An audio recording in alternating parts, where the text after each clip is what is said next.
This is Rock Talk with Mitch LaFon. Mitch LaFon. Welcome to another episode of Rock Talk with Mitch LaFon. Joining me on the phone, it is wrestler Jake the Snake Roberts. We got a lot of good wrestling stories, but also a lot of good rock stories, because this is, after all, Rock Talk with Mitch LaFon, not Wrestle Talk. So we got a lot of that. But before that, I have got the one, the only, Rob De Luca. He is currently on the road with Sebastian Bach, doing the 30th anniversary of the first Skid Row record. But his band, Spread Eagle, has a new album out called Subway to the Stars, which you should definitely check out, pick up, buy, etc., etc., etc. As we say in Montreal, bonjour, Robert. Hello, Rob. How are you? Hey, Mitch. Thanks for having me, buddy. It's good to be here. Yeah, so we've got Jake coming up right after you, but I wanted to get some stuff in here because you've been doing this tour with Sebastian, but before that, I want to start with Spread Eagle, your own band, because we know you do UFO, you do Sebastian, but you do have your own thing. Talk to me about this new release, because it's been only, quarter of a century. Yeah. So pretty strange. So is it just was it a case of writer's block, or no, jokes aside, but extreme writer's block? Yeah, only 26 years. No, but talk to me about this new Subway to the Stars, and I'm going to throw questions at you real quick. Is this sort of the end? Is this the period at the end of the sentence on Spread Eagle, or is this the beginning of a new chapter? This is definitely the beginning of a new sentence, new chapter, however you want to look at it. We're definitely back in the game of writing and recording and releasing new music, and we're going to keep doing that from here on out. Good. So talk to me about this one. How did it come together after 26 years? Because, I said it facetiously, but it is a quarter of a century. So what was sort of the inspiration? Who called who? Was it Frontier Records that said, hey, guys, we have an idea? Or did you guys go, hey, we should just do something. It'd be fun. Well, we got back together in 2006 with regional touring in the Northeast of USA.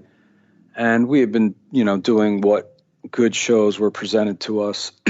Excuse me. And we flirted with writing over the years, but we didn't have the right personnel yet. So the writing was good, but when you don't have the four correct people, it's, it wasn't exactly where it should be.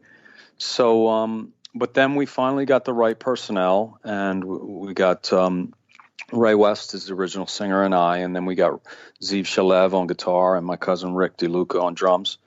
And then we did some shows in Europe. We were lucky enough to be offered some shows in Europe. And then after that, Frontiers contacted me, and it was time. I felt that the new lineup was it really did sound like Spread Eagle, and I was pretty confident that we would make a record that sounded like Spread Eagle. And our fans have made it clear that they agree that we made the right record. So I'm very excited to move forward.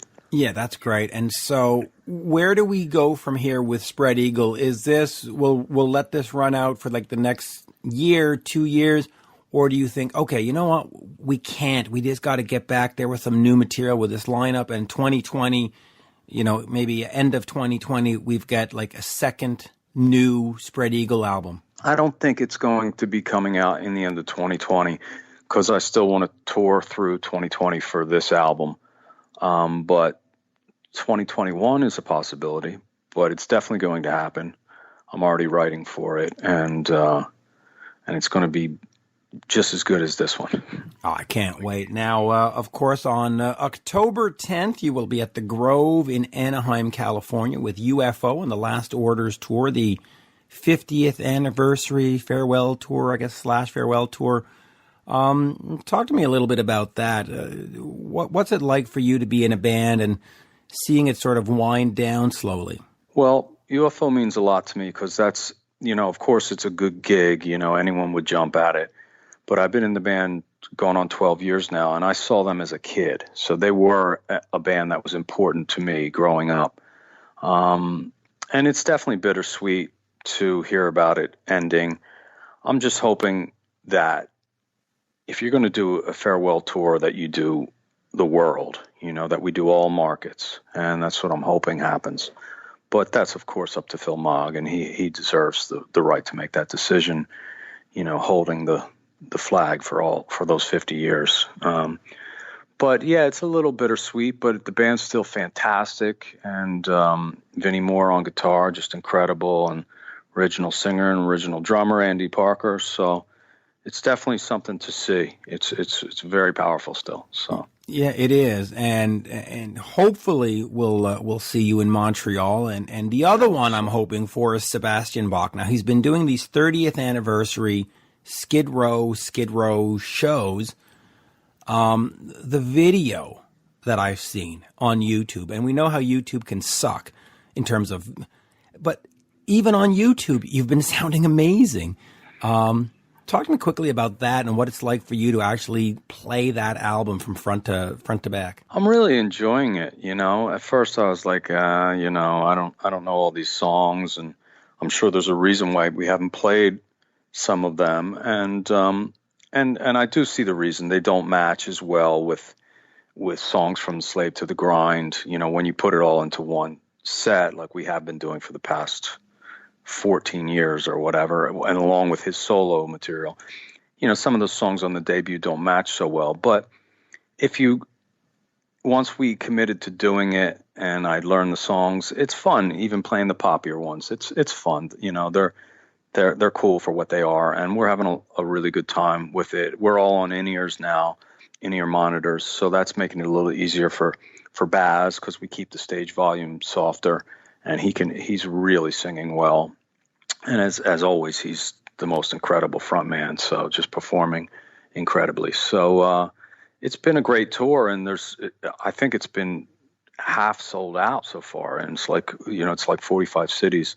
So that's a lot of sellouts. It's doing very well, and I would definitely hope to get to Canada with it. Yeah, well, you better get to Canada, because we love Skid Row and we want to see that. So do you know if Baz has talked about doing a similar tour with Slave to the Grind? Because its anniversary is right around the corner, too. I mean, that's an obvious thing on the horizon, even though, no, I don't know that it's going to happen. But it could. It's a pretty obvious thing that's a possibility. So I'm hoping. Now that's a much more intense record. The singing is harder. The riffing is more involved. So they definitely stepped it up. And what year was that? 91. In 91, they definitely stepped it up with that record. They did, and they had that song "Get the Fuck Out," which was replaced on some editions so that they could put in a different song. So hopefully if you do it, you do everything, including sort of the replacement song. Spread Eagle, let's get back to that real quick. Oh, you know what? Let me remind folks, spreadeagle.us. I know we get a lot of .coms here, but it's spreadeagle.us. Do check out that site. In terms of touring, do you see yourself doing more sort of headlining shows, or do we see you maybe opening up for UFO or opening up for Sebastian or heading out on some other bill, or do you sort of want to just hit the clubs by yourself? Well, because we've been away for all those years, we don't have as much say in things like that. So we're open to anything. We'll headline clubs. We'll support other bands in bigger venues. We'll do festivals. You name it, we're open to it. We want to play. We're really proud of the new record, and we're proud of our history of music, and we just want to get it out there to the people again. So, whatever we're open for. I'm talking to agents now, and we're trying to plan that out right now, and we will be touring this record extensively. Absolutely. That is great. Subway to the Stars by Spread Eagle, out now. It has been described by many critics as album of the year. Do check it out if you haven't. Head over to spreadeagle.us. Rob, shall we get over to our Jake the Snake? Yeah, bring on Jake. Here is the one, the only, Jake the Snake Roberts. We are speaking with former professional wrestler Jake the Snake Roberts. A Dirty Details tour all of October, starting in, Indianapolis, Indiana, all the way down to St. John's, Newfoundland, coming to Montreal and Quebec, October 17th and 18th. As we say up here, Monsieur Snake, bonjour, how are you? I'm doing absolutely fabulous, man. Looking forward to getting back to Montreal. I was just there a few months ago during a Comic-Con, but this is a whole different thing. It really is. So let's get into this, because fans will say, well, what is the Dirty Details tour? Is it a wrestling thing? Is it more of a Comic-Con thing? But it's sort of something completely different. So tell me. It's a little bit of everything, actually. I mean, we talk about just about anything and everything you could ever think of. But I give you the dirty details on this one, man. This is not for anybody under 18. Even the older ones need to probably wash their ears out when I get through with you, because I'm taking you down that dark, dusty road. What happens behind the scenes, and in wrestling days, it's all about wrestling. You put 18 or 20 guys in a room, you can't expect the choir to start singing. There's always something going on. Practical jokes, things that aren't so practical. And of course, I had the snake around me all the time, and that got involved. And I just give you the ins and outs of a duck's rear end, if you will, because I'm going to give you a taste of a little bit of everything. Good. I'm looking forward to it. Now this is a rock show, so I'm going to ask you some rock questions, and then we'll get into some more wrestling stuff. But man. A lot was made in the early days about this rock and wrestling connection. Of course, famed Lou Albano meets Cyndi Lauper, and it changes everything. And I'll just quickly give you my perspective. Yeah, as a fan, wrestling wasn't part of my world back then. And then you start seeing the videos on MTV, girls just want to have fun. And you see Lou Albano, and you go, okay, what is this? And it seems as though that connection to the MTV generation brought it from sort of the back rooms of wherever, South Carolina, to the living rooms of New York. Talk to me a little bit about that connection. Well, it was a real wise thing that Vince McMahon pulled off. He knew what he had.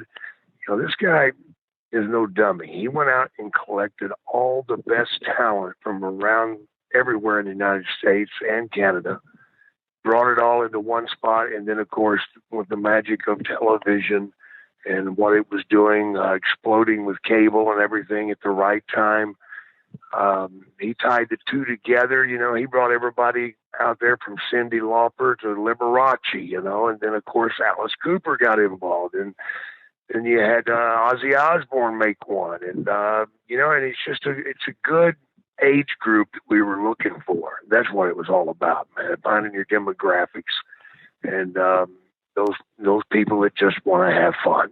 And that's what wrestling is. It's having fun. And you're right about finding the demographics, because at that time, I'm trying to think, I must have been 17, 18, 19 years old kind of thing, right? Male that age, that's perfect. 16 to 30, man. 16 to 30. That's what they were looking for, and you grab that. That's a pretty raucous group when you think about it. You put a little gasoline here and a little gasoline there, and you got a fire going pretty strong. You really do. And would you say that sort of connection still goes on today? Because when you see wrestlers come out today, they all have their theme music. They all have their theme song.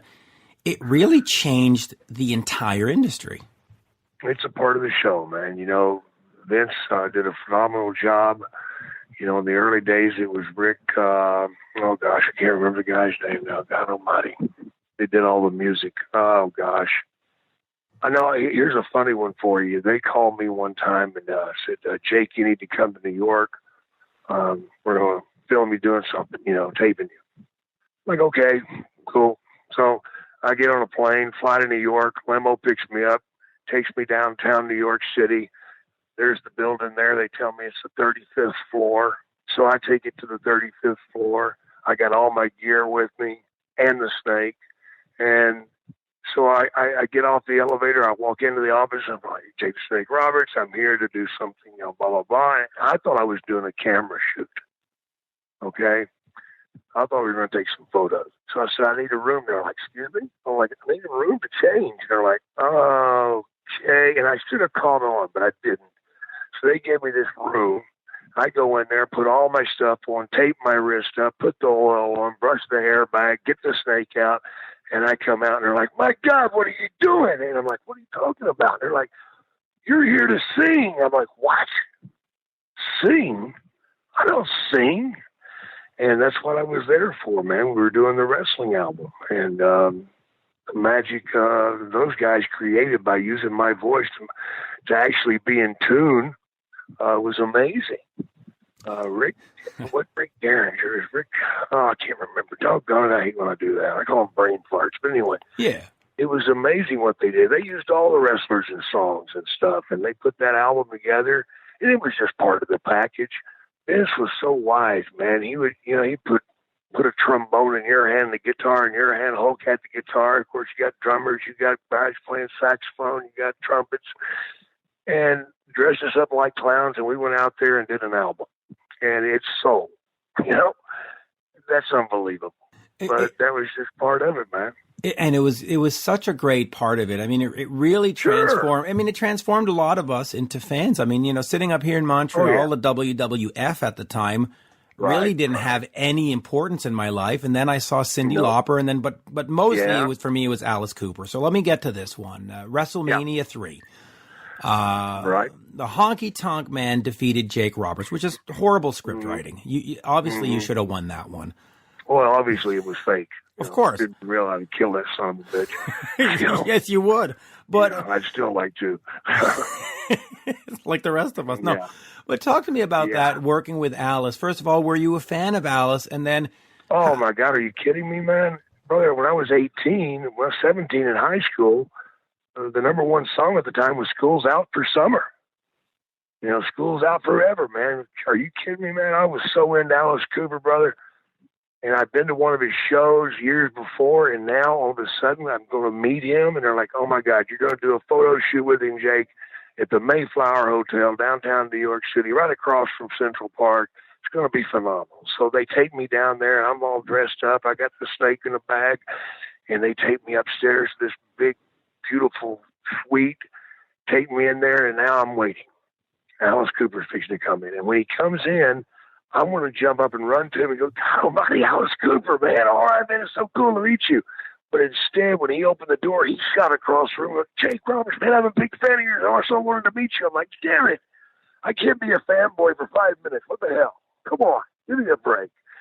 But he was a fan of mine. I had no idea. And we did the photo shoot and everything. It was pretty funny. And then we did WrestleMania.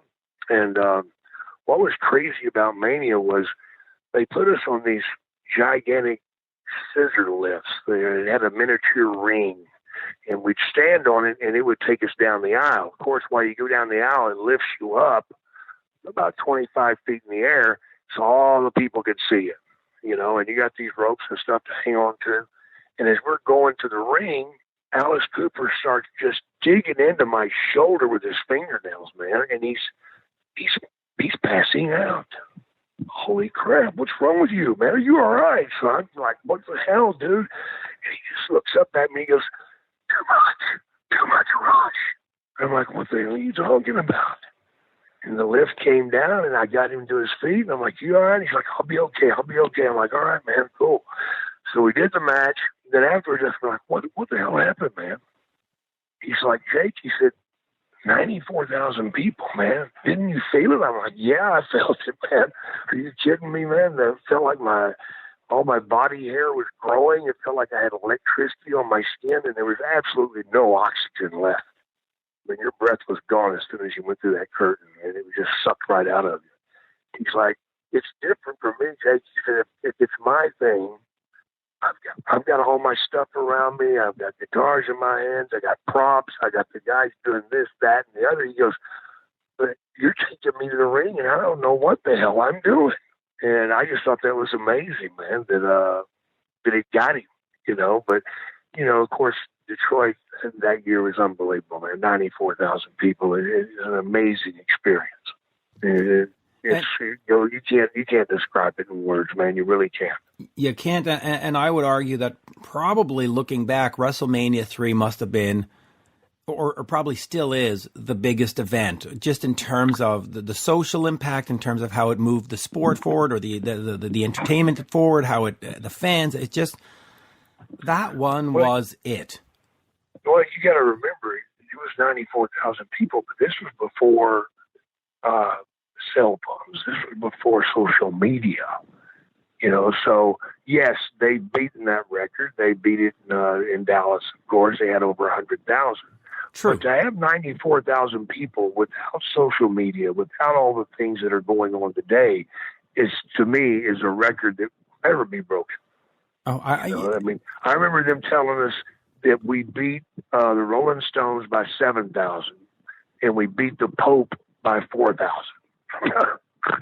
I remember telling my mom, we beat the Pope, Mom. She's like, is that a good thing? You beat the Pope? I'm like, no, I didn't hit him, Mom. We just had more people than he did, She said, well, that doesn't show too good when you think about Christianity and stuff. Now, does it? No. Wrestling outdraws Christianity for a moment. It was an amazing event, and one that I'll hold true to my heart, forever. I got myself in trouble that night because before the match, Andre refused to meet with Vince McMahon and Hulk Hogan about what they were going to do. And Andre was just having fun, but McMahon and Hogan did not know that. And Andre liked to play cards. And as the show goes on, him and I are playing cards, and we're playing cribbage at the board out and pegging points and all that stuff. And Vince keeps going, hey, Andre, we need to talk. And he's like, no, I'm losing. And we keep going, no, I'm not doing it yet. I'm still $10 down, and we're playing. And Vince goes behind Andre, and Vince is looking at me going, get the hell out, giving me the thumb and move it, dude. And I'm like, holy crap, Andre, I need to go. He goes, no, sit down. I'm still losing. And the bell's ringing for their match, and Andre still hasn't talked to him. And Andre just gets up and shoves the card. I'm mad now, and storms to the ring. McMahon looks at me and he goes, fine, really good job, Jake. And I'm like, do anything, man. And Hogan's telling McMahon, look, I don't want to go out there. I don't know what he's going to do to me. And Hogan was scared to go to the ring because he didn't know if Andre was going to be nice to him or if he was just going to swallow him. And there was no doubt in anybody's mind, Andre kicks your ass, no doubt.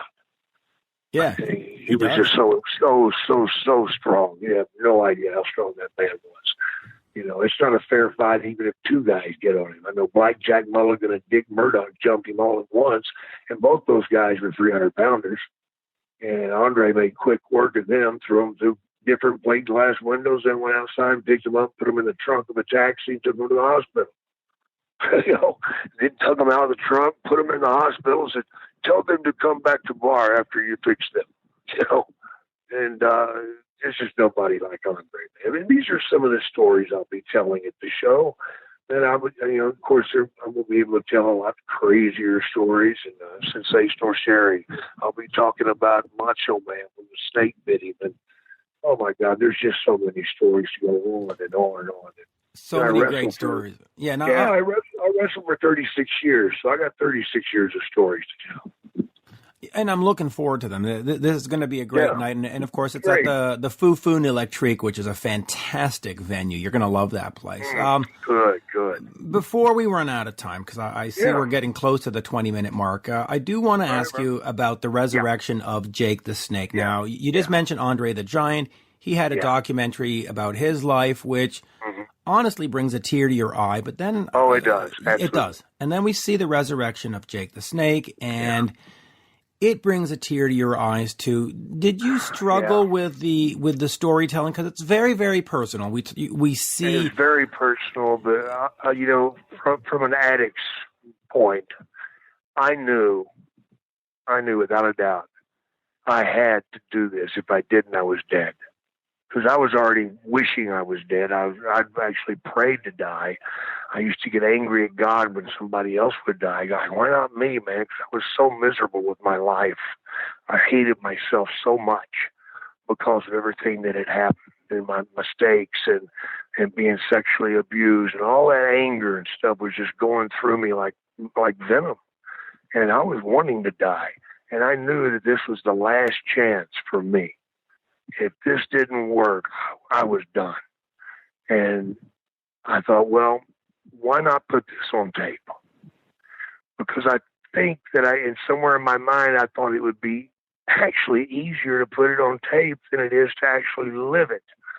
Because then you can someone say, well, this is a part of a job type situation. I'm just acting this out. Well, reality was I was just showing you what I was going through. And it was very real. And there was no cut, take in, none of that. It was just raw. No, it really worked out well. It's helped a lot of people.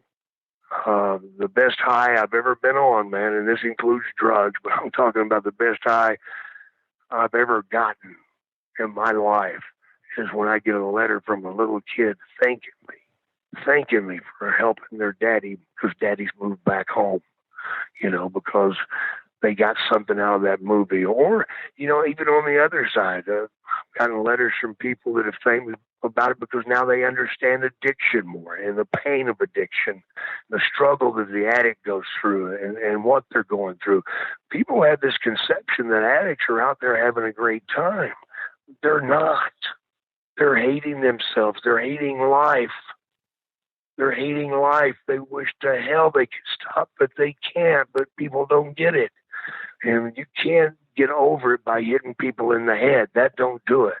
It takes commitment. It takes a lot of love, and it takes somebody, whether it be a Diamond Dallas Page or your family members. It takes several people to get around you and get you through this struggle, and it takes time. But the good side of this, did you know that documentary, The Resurrection, has been voted the second best resurrection of all time? Yeah, that's right. Go figure, huh? Well, yeah. WrestleMania was bigger than Christianity. No, but but jokes aside, it really is an impactful movie because when I saw it, honestly, I was flipping through Netflix at the time, and it randomly came up, and I went, "Oh man, look at that!" There, because I hadn't thought about you in 10 or 15 years because you had, and I don't mean that disrespectfully, No, I had disappeared. I wanted to disappear because I was so and I watched it horribly caught up in it. And it was just like, holy fuck, and it was just like, No, so let me ask you this, and I'll relate it back to the music because James Hetfield of Metallica, after all these years, just canceled all their European and Australian tour dates because he has gone back into rehab after whatever it is, 20 years or whatever. Yeah. And at some point, because I've never been an addict, I don't drink, I don't smoke, and I don't mean that in yes. And when you look at somebody like James Hetfield, you go, well, he's been in the clear for 20 years. He's good to go. But addicts will say, well, you're never good to go. You're never good, man. You're never good. So and the horrible thing about it, go ahead, sir. I was just going to say, how do you, because what we saw in the movie, and I'm assuming there's a lot of stuff we didn't see. No. Yeah. How do you go on tour or come to Montreal, do this, and not get tempted and not have a fan say, "Hey, do you want to take a line?" Hey, what sort of keeps you straight? They do come and do that foolishly, but they do. Well, kind of idiotic for them to do that. Here's the thing. I still prop myself up. I have safety lines all around me. I don't travel alone. I travel with somebody else. I don't stay in a room by myself because you know why? I don't trust myself. So you got to put your pride to the side, man. If you want to get sober, you got to put your pride to the side and make sobriety the number one thing that you do every day. My head's so locked into it, man. The smell of alcohol makes me sick. Just the smell of it, and if I go through an airport and I get to where there's a bar or something, I have to steer way clear of it because it smells and it makes my stomach upset. And I'm grateful for that because I know how quickly I could become that guy again. And here's the sad thing about it, man. When you've been clean for 20 years, when you come back and you start again, you try to make up for lost time. And that's usually when it kills you because you come back and you don't do just an 8-ball. Now you're doing 2 8-balls. If you're talking about cocaine, if you're drinking, you're doing 1.5 bottles instead of 1 bottle. Because you're trying to make up for that lost time. And it's a sickness, man, and it's horrible. But if you're smart and you want to stay clear, you got to surround yourself with the right people. And that's where people make their mistakes. They say, well, I'm clear. I can forget about it now. No, you can never forget about it. You got to stand on guard. Do you got to stand on guard? Well, especially in Canada, you got to stand on guard. Everywhere. Right. No, but it's part of our national anthem. Yeah, I get it. Do you live in fear? Do you think? Not in fear. No. Not in fear. No. Okay. I live. I'm proud of where I am, and I know that I'm safe because of what I might as well be in a one-man castle the way I look at it, man, because there ain't nothing getting over those walls. I'm not taking any shortcuts. I'm not picking up a sip of anything. I'm not taking a pill for anything other than what I'm supposed to take. And, I take a med now that even if I was to take an opiate, it wouldn't work. So there are ways to stop yourself from going there. You can take a pill that if you take a sip of alcohol, it will make you deathly ill. It's called Antabuse. Yes, I took it for a while. If you take a sip of alcohol, and believe me, brother, I did it because I had to try it. It made me so sick, man. I thought I was puking my toenails up, man. It hurt so bad. Oh, my God. You've never been that ill. But I take those things to make sure that I don't make that mistake. Smart people do that. I'm not weak. I'm strong. I'm smart.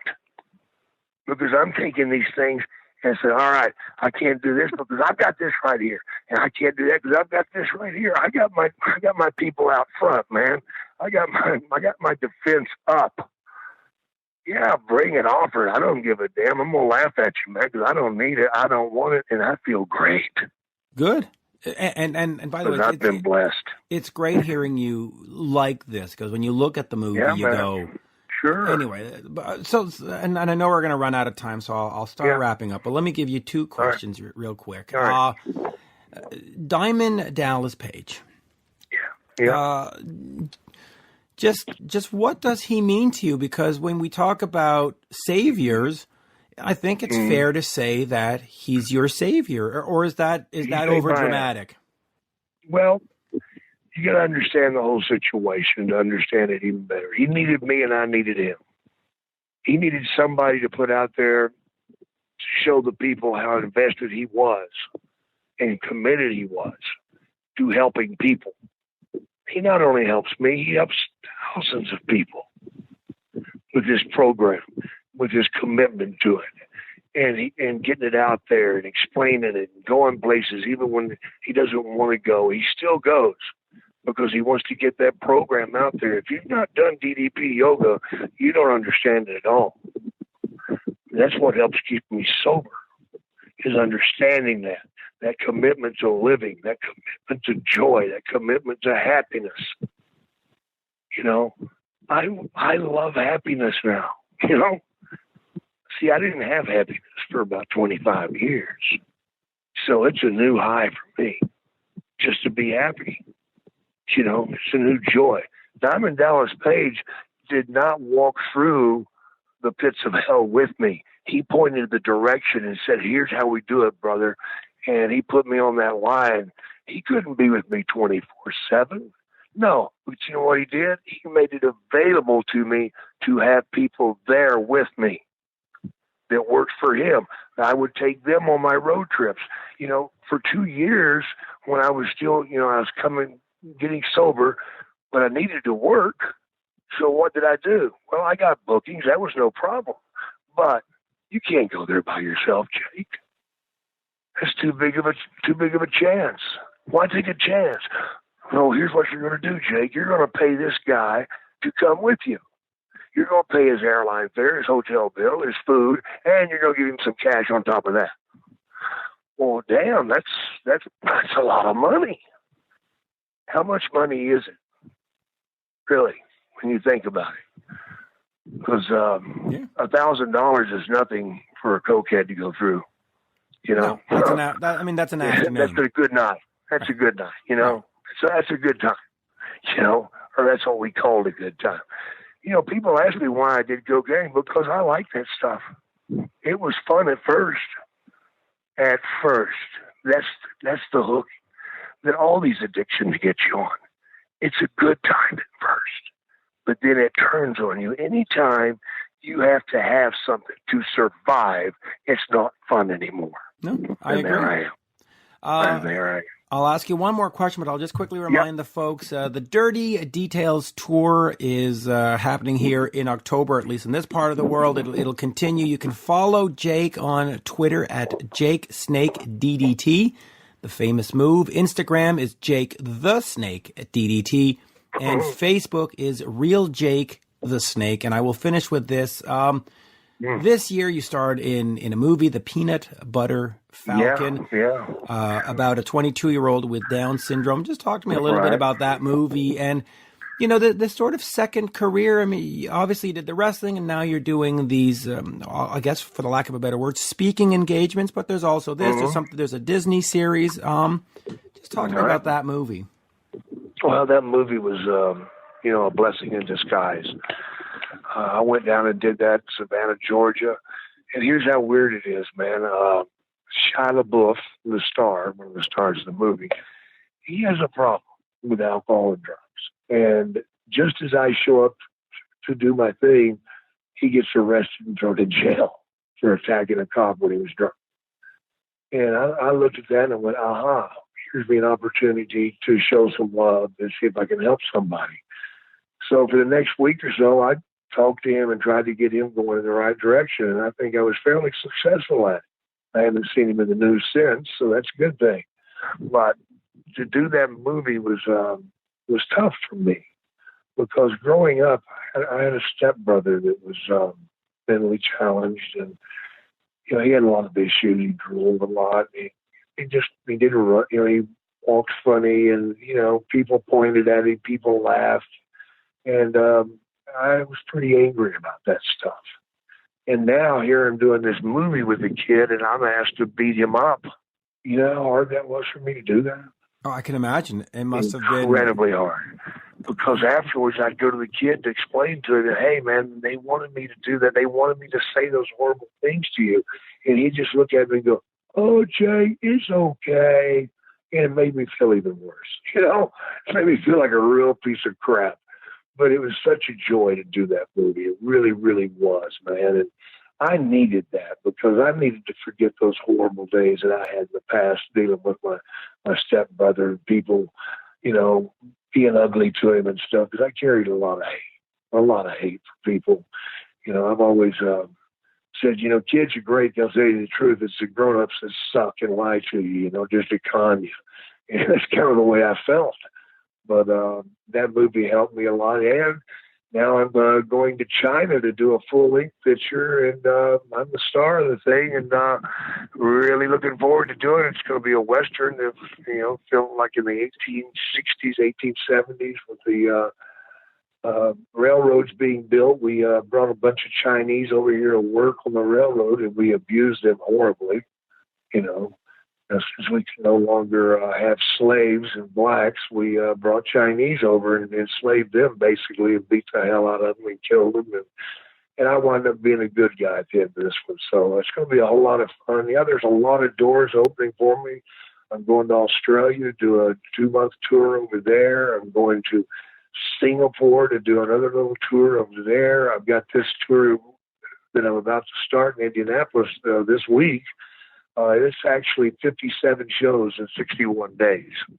So I'm going to be busy. Wow, but that is crazy. How easy it is? How easy it is when you love it? Yep. Oh, yeah. That's all. It's going to be a cakewalk because I'm digging it, I'm loving it, and I'm helping other people get well.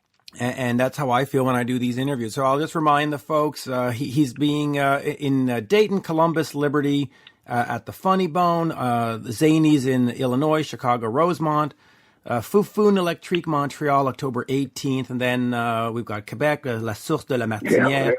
And then all the Yuck Yucks in Ontario, Ottawa, Toronto, Oshawa, Burlington. Do check his website and his social medias for the exact dates and ticketing information. And Jake, as we say in Montreal, merci beaucoup. Thank you so much. An absolute pleasure. The 15-year-old in me, who is long gone, Loved every minute of this. I really appreciate your help, and thank you so much for doing this interview. And I just want to leave one last thing out there. What kind of world would we have if we each started helping people? Yeah. Just one a day. Help somebody one time today, and let's see how much better you feel. You'll smile, I guarantee you. Try it. It's fun. See you guys. Absolutely. Thank you, Jake, and I will see you in Montreal. Merci. All right. Bye-bye. Cheers now. Bye-bye. You're listening to Rock Talk with Mitch LaFon. Rock Talk.